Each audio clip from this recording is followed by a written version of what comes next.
Welcome to the deep dive. Today we're getting into some pretty interesting whispers coming out of Apple, specifically about the next iPad Pro and a really fascinating design change that's being rumored. Yeah, the sources here are solid. We're looking at reporting from Emma Roth over at The Verge, who's citing Mark Gurman at Bloomberg. He's usually got a good read on these things. Exactly. And our goal today is really to unpack what seems like a small tweak camera placement of all things, but how it could actually, change the way you use a device like this every single day. So let's get right into it. The big rumor, the one catching eyes, is that the next iPad Pro might get two front-facing cameras, not just one. Right. And to understand why that's a big deal, you kind of have to look back at the 2024 model. Apple moved the front camera to the landscape edge, the long side. Which was great. I mean, for video calls when it's docked or watching stuff horizontally, it made a lot of sense. Totally. It felt like the logical place if you're mostly using it like a mini laptop. But, and here's the kicker, right? That created this sort of awkwardness for other uses. Like, picture holding it vertically, like a book or a clipboard. Suddenly your hand holding the side is right over the camera. Yeah, exactly. For FaceTime calls in portrait, or even just unlocking with Face ID, you suddenly had to be conscious of your grip. It was, Yeah. well, a bit annoying for some people. A definite friction point. So how do you fix that without going back? Well, the rumored fix, according to Gurman, is pretty clever, actually. Add a second camera. Keep the landscape one, but add another one to the top edge when you're holding it vertically. Ah, okay. So you'd have one for landscape, one for portrait. Precisely. It means the iPad works smoothly however you happen to pick it up. No more hand gymnastics for FaceTime or Face ID.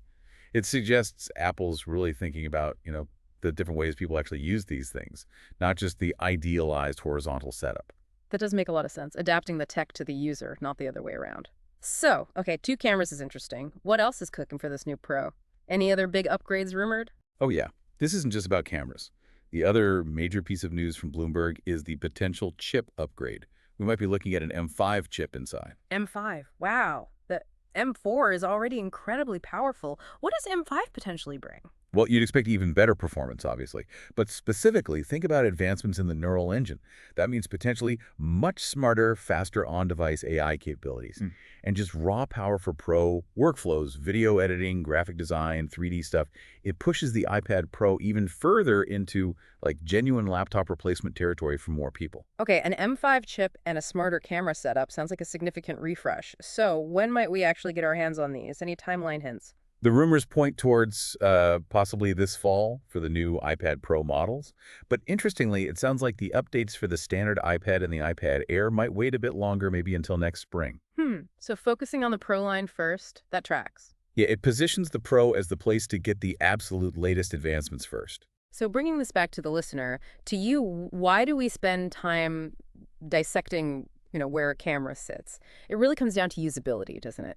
Yeah. Those little details dictate how smooth, how intuitive, how, well, pleasant a device is to use day to day. Exactly. It's about removing those tiny frustrations that can build up. This potential dual camera setup, combined with that M5 power boost, seems aimed squarely at making the iPad Pro just work seamlessly, no matter how you're holding it or what you're doing. It's about fitting the technology into your life, not making you adjust your habits constantly for the tech. Right. And it makes you think, doesn't it?